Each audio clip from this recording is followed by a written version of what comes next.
And I do believe we're live, and it's still me. It's not Madalina. I took over the live interviews, and I want to thank Bogdan for being here with us. I know you just came down from the main stage, which is ahead of us, behind of you guys. Yeah, thank you so much. I know you might be buzzed from there. You talked about the engineering unplugged and beyond the code. How was that? Well, it was cool. And Soren, thank you so much for the invite and for the session.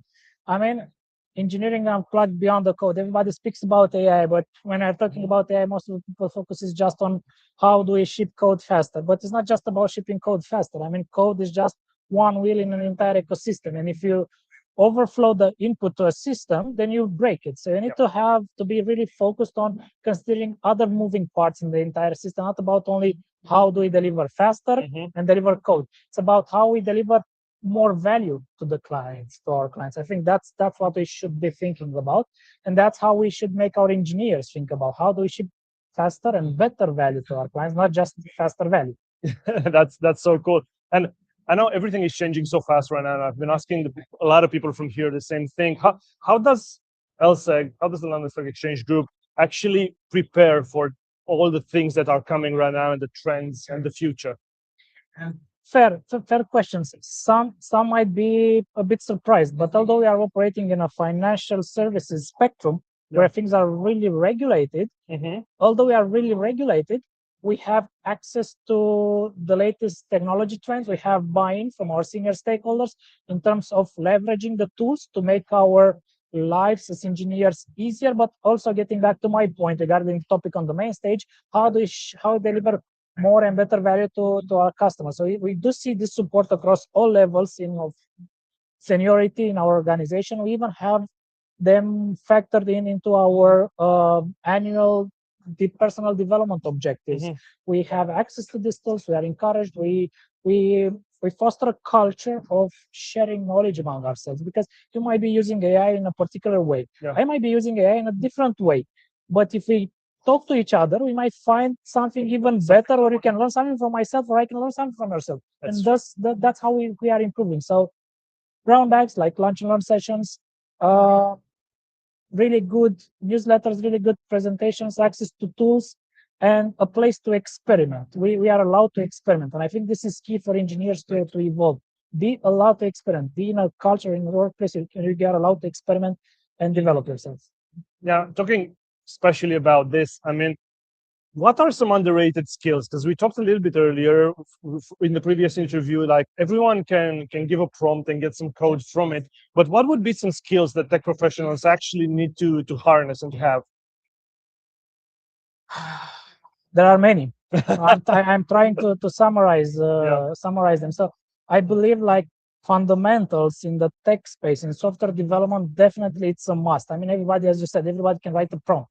But you need to have good fundamentals, good tech fundamentals that you can challenge the output of that prompt, because people always, most of the time, forget. AI is starting to build trust with you, and you are trying to trust it more and more and more. And if you don't know the fundamentals, you don't know if that output it's good or it's bad. So that's where fundamentals come in place. The second part is that, okay, fine, it's easy to write a prompt, but that prompt generated something.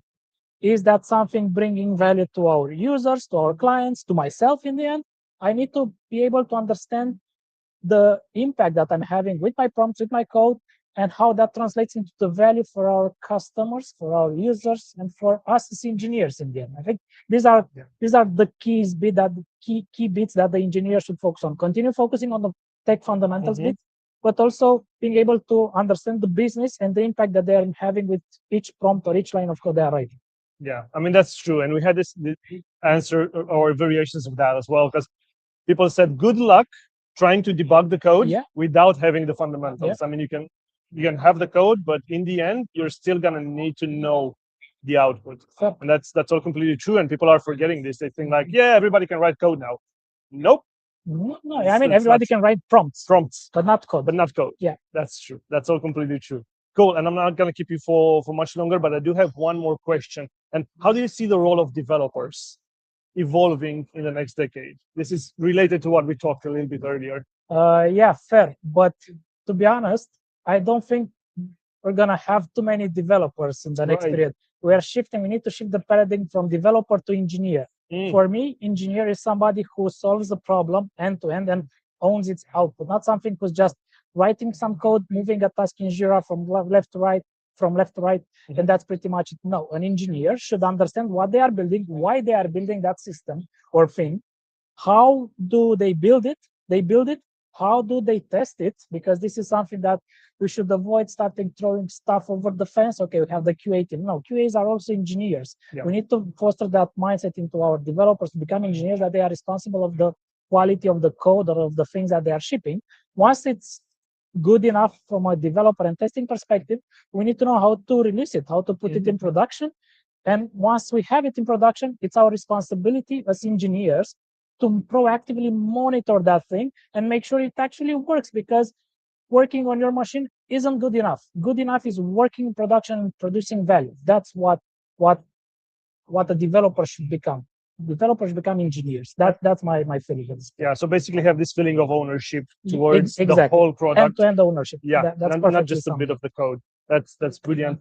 Thank you so much, Bogdan, for being here with us. And thank you, LSEG, London Stock Exchange Group, for doing this year after year and helping us build this community and everything that you've done together with us. Thank you so much, Sorin. It's been a pleasure. See you soon. See you soon. Bye. Come on, first.